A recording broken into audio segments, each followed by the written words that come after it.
Anyari sa mga dilawan ngayon, mukhang hindi na magkakasundo Dahil nga ba, kay Dilima. O ayon dito sa GMA News, Caloocan City Representative Edgar Irice, pinalitan bilang House Senior Deputy Minority Leader. At sino yung pumalit? Ito, ang ipinalit sa kanya ay si mamamayang Liberal Representative Laila Dilima. Naku, party list ang pinalita. May mga nagtatanong, bakit biglang pinalitan?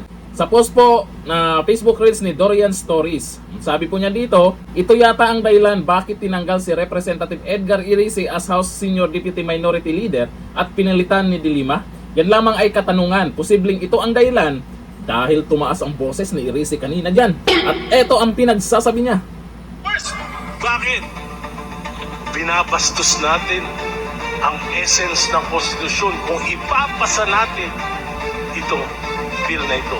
Alam nyo, sabi ni Presidente Marcos, priority niya magpakulong dahil dito sa flood control.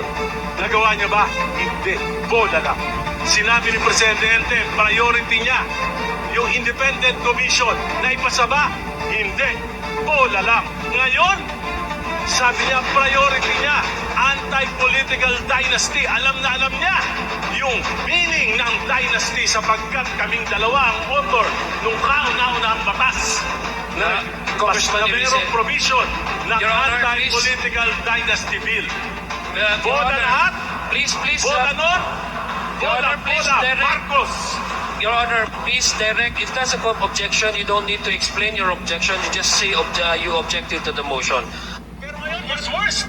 Ay, bola-bola Marcos daw. Naku, mukhang halata na yung mga galawan nyo ngayon Kaya yung iba, takot magsalita. Yung iba, takot ilabas yung tapang nila. Kasi may kapalit talaga. O anong nangyari kay Congressman Kiko Barsaga? Nung nagsasalita dyan, nabanggit yung pangalang Marcos. Kung totoo naman, bakit naman hanap kayo ng paraan para manahimik yung nagsasalita dyan? Ngayon, eto, si Congressman Irice. Talagang lumamang yung boses niya dyan, at tumaas yung boses niya dyan. Talagang wala siyang preno na banggitin yung bola ni Marcos Kuno. Pero hindi pa naman tayo sigurado kung ito talaga ang naging dahilan kung bakit siya pinalitan. Pero ang hindi nakakalimutan ng mga netizens, napapansin ko lang to sa mga nag-comment pag si Dilima na ang nasa balita, ang daming nagko-comment pa rin dyan. Ang sabi, Junel, hindi nyo pa rin kinalimutan ang nakaraan. Pero wag ka, si Dilima talagang gustong-gustong mapa-impeach si VP Sara. Ano kaya Dilima kung tumakbo ka na lang presidente din Tapatan mo si VP Sara. Sabagay, intindihin po natin to si Dilima. Dilima pala. Dahil naman, may pinagdadaanan din yan. Alam natin kung bakit galit na galit sa mga Duterte yan. Ang katanungan ngayon, dahil pinalitan si Congressman Irice, mananahimik na ba siya? Hindi na ba siya kokontra?